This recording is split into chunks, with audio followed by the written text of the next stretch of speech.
बारिश रुके हुए 3 दिन हो चुके थे, लेकिन शहर की हवा में नमी अब भी बसी हुई थी। हवा में एक अजीब सी बदबू तैर रही थी, जैसे जंग लगा लोहा और सड़ा हुआ मांस एक साथ गल गया हो। ये शहर नक्शे पर मौजूद था, लेकिन हकीकत में जैसे दुनिया से कटा हुआ। इस शहर का नाम था नॉरविल। यहाँ सूरज वक्त पर निकलता था, लेकिन उसकी रोशनी कभी पूरी नहीं होती थी। यहाँ लोग जिंदा थे, लेकिन उनकी आंखों में जिंदगी नहीं थी।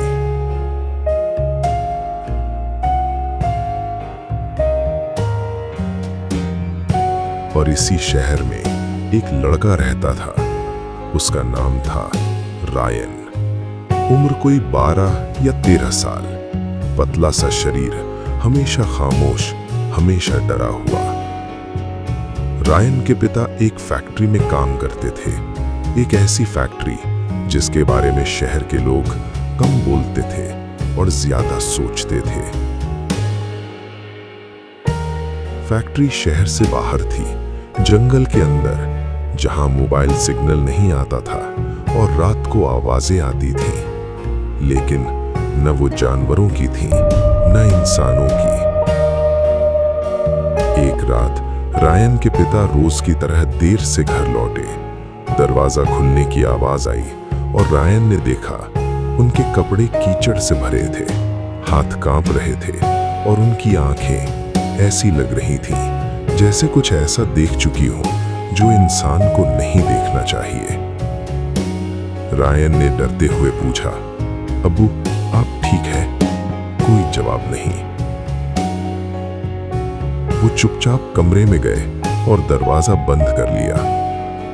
उस रात रायन ने पहली बार एक चीख सुनी। वो चीख उसके पिता की थी।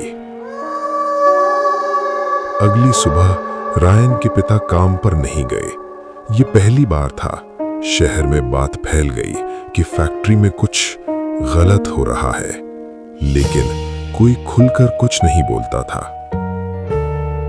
रायन ने फैसला किया कि वो खुद सच्चाई जानकर रहेगा। शाम होते ही वो जंगल की तरफ निकल पड़ा। पेड़ बहुत घने थे, रास्ता बहुत तंग और हर कदम पर ऐसा लगता था जैसे कोई पीछे पीछे चल रहा हो। आखिरकार वो फैक्ट्री के दरवाजे तक पहुंच गया। दरवाजा आधा खुला था, अंदर से रोशनी आ रही थी, लेकिन वो रोशनी कुदरती नहीं थी। रायन ने अंदर कदम रखा। अंदर से लाशों की बदबू आ रही थी। दीवारों पर अजीब निशान थे, फर्श पर घसीटने के निशान, और कमरे के बीचों बीच एक मेज, और उस मेज पर एक शरीर। लेकिन वो शरीर पूरा नहीं था। उसके बाजू जोड़े गए थे, टांगे सिली हुई थी और सीने पर धातु के टुकड़े चढ़े थे। अचानक वो शरीर हिला। रायन पीछे हट गया। तभी एक आवाज आई, वो अभी पूरा नहीं हुआ है। रायन ने पीछे मुड़कर देखा। वो उसका पिता था, लेकिन अब वो पहले जैसा नहीं था। उसके पिता ने बताया कि फैक्ट्री में इंसानों पर प्रयोग हो रहे थे। मरे हुए शरीरों को फिर से चलाने की कोशिश। नाकाम शरीरों को जमीन में दफना दिया जाता और जो कामयाब होते उन्हें शहर में छोड़ दिया जाता। उसके पिता ने कहा, मैंने उन्हें देखा है, वो रात में निकलते हैं, वो जिंदा नहीं है, लेकिन मरते भी नहीं। उसी पल फैक्ट्री में अलार्म बज उठा। दरवाजे बंद हो गए। अंधेरे से आवाज आई, विषय नंबर 47 तैयार है। और फिर मेज पर पड़ा शरीर उठ बैठा। उसकी आंखें खुली। वो आंखें इंसान की नहीं थी। रायन किसी तरह फैक्ट्री से भाग निकला, लेकिन जब वो शहर पहुंचा, शहर बदल चुका था। लोग चल रहे थे, बातें कर रहे थे, लेकिन उनकी हरकतें बेजान थीं।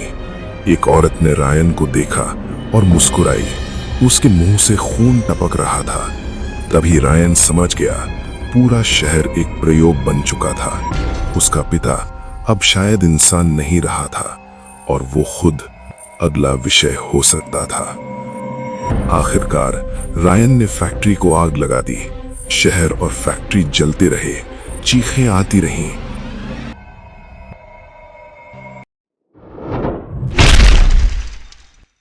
लेकिन अगली सुबह सूरज फिर निकला।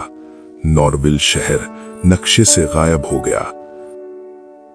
सालों बाद एक नया शहर बसाया गया, लेकिन कभी-कभी रात के वक्त लोग कहते हैं कि जंगल से एक बच्चे के कदमों की आवाज आती है और वो बच्चा कहता है, ये सब अभी खत्म नहीं हुआ।